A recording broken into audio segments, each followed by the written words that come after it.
Hello. I just sort of want to make a video about this whole UBI thing that's going around. Um, so it seems to me that there are a few different angles that this whole UBI thing's coming at. You got the one who's been around for a second. You got Andrew Yang and his UBI proposal of $1,000 each American who's not on any social programs. And so that's what he wants, a permanent $1,000 a month to any American not on food stamps, not on housing assistance. They would have to give up those social programs to get this $1,000 a month. And so people have been supporting him for that reason, the so-called Yang Gang. But I just want to be clear: UBI is not a solution. It's part of the solution, maybe, but I think we have to be very critical of where it's coming from and how it's implemented, first of all. Andrew Yang is a capitalist through and through. He's a Silicon Valley entrepreneur capitalist. And so I think when the champions of UBI are all capitalists, then maybe there's something more we need to be thinking about. For example, I'm pretty sure that Andrew Yang isn't providing UBI for workers.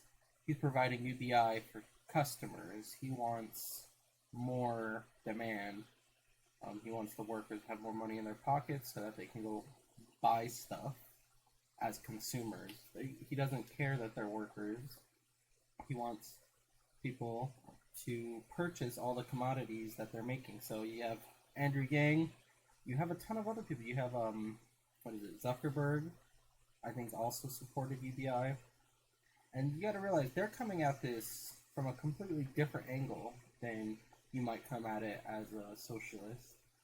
And so I'd be very weary of these individuals because, like I said, they don't have your interests at heart. They have their own interests at heart. And so I would just be aware of that.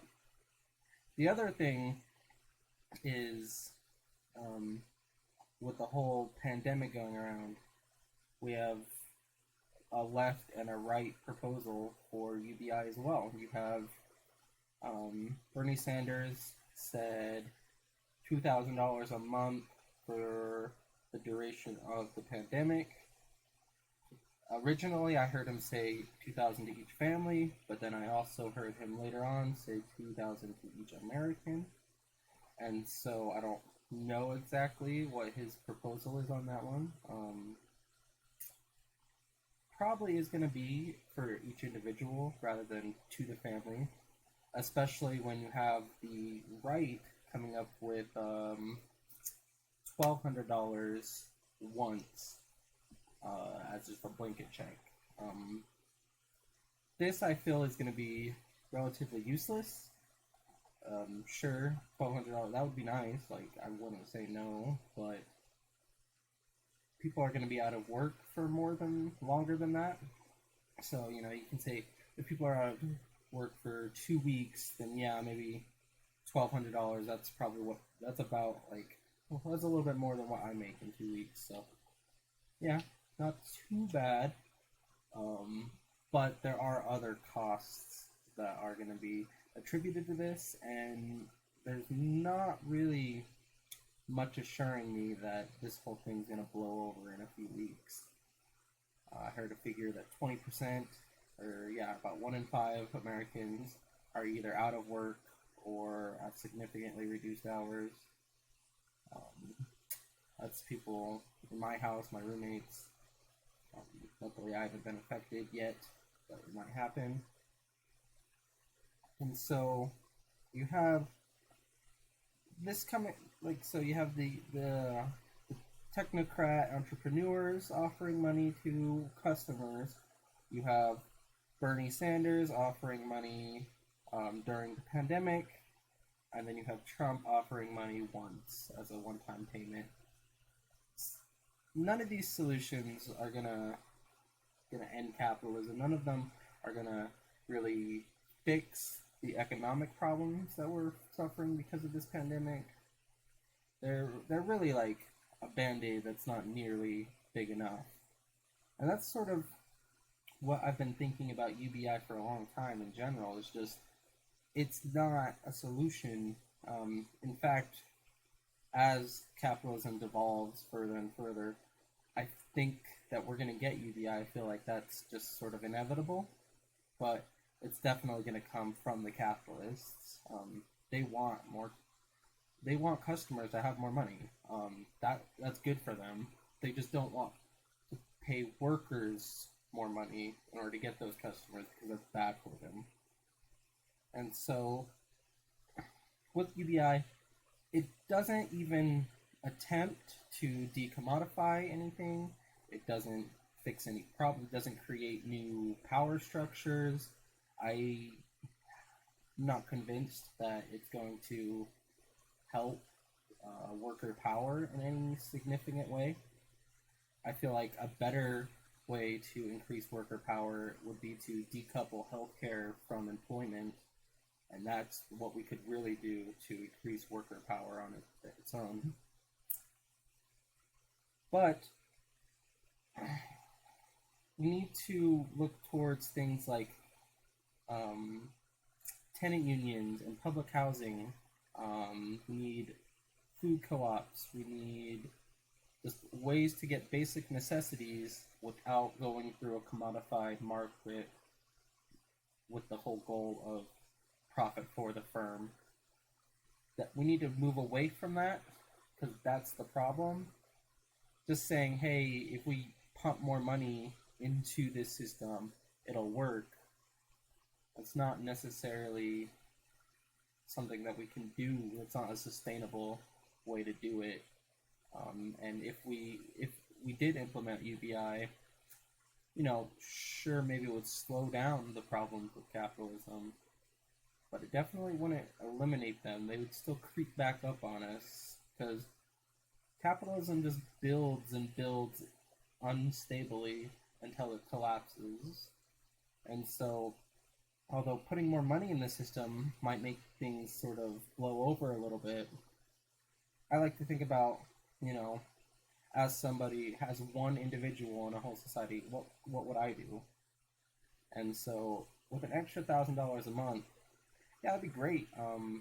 For a while, like I would pay off bills. I would have money. I wouldn't have to stress out about rent all the time. But after, let's say, a year or maybe 2 years of everybody getting an extra $1,000 a month, the capitalists would just adjust to this. It wouldn't, like, there wouldn't be any fundamental shift in how the capitalists had to proceed. They would just proceed in the exact same way. And that's sort of the reason I think these entrepreneurs are pushing for it, is that it allows you to sort of brush all these problems under the rug for a while. As long as I don't have to solve it right now, is what they're thinking. And so,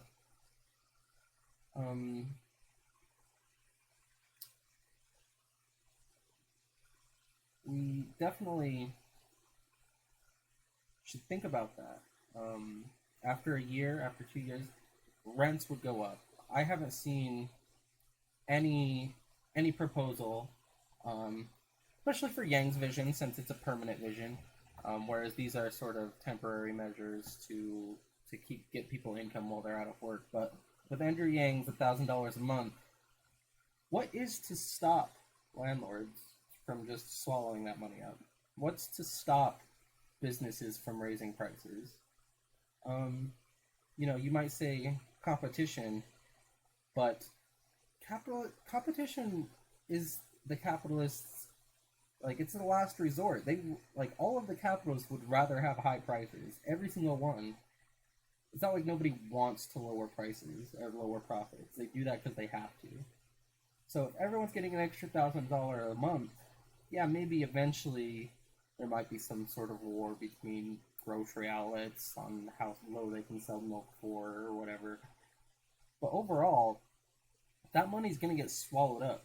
as soon as it comes out, it's just going to go right back into the system. You're going to get it from the government on a regressive tax, and then you're going to spend it, and it's all going to go to the people who own all these businesses. There are other solutions that we should employ in tandem with UBI. Like I said, it's not a solution on its own. And that's what's so frustrating about Andrew Yang and the Yang Gang, is that they think that UBI will solve problems, and UBI, without any sort of other strings attached or regulation or control on the landlords or the bankers, it's not going to fundamentally change anything. If anything, it's just going to push the clock back. And so that's sort of why I'm skeptical about UBI, and why I feel like we should come up with other solutions, either instead of or in tandem with UBI. Like public health care.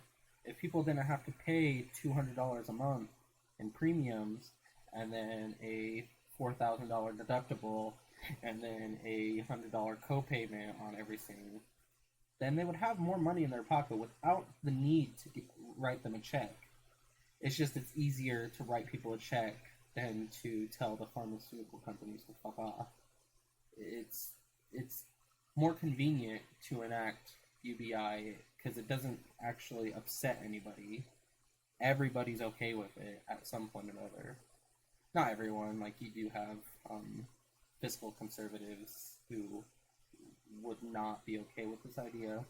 But for the most part, it's a lot easier politically to give people money than it is to break down for-profit pharmaceutical companies, to break down for-profit insurance companies. So that's sort of what I think. We shouldn't trust on UBI. We shouldn't put all of our faith in UBI as a solution. We definitely need to think of it in tandem with other solutions, and we need to be skeptical when these entrepreneurs and capitalists are coming to us telling us it's the solution, because all in all, it's their solution. And I personally believe that with UBI, it will be easier to mistreat the employees, not harder. If, people can rely on that $1,000 a month, I feel like they have less leverage in their workplace, not more. And so I'd be interested to hear what other people thought about this. And yeah, that's everything I want to say. So see you in the next one. Thanks for watching. Bye.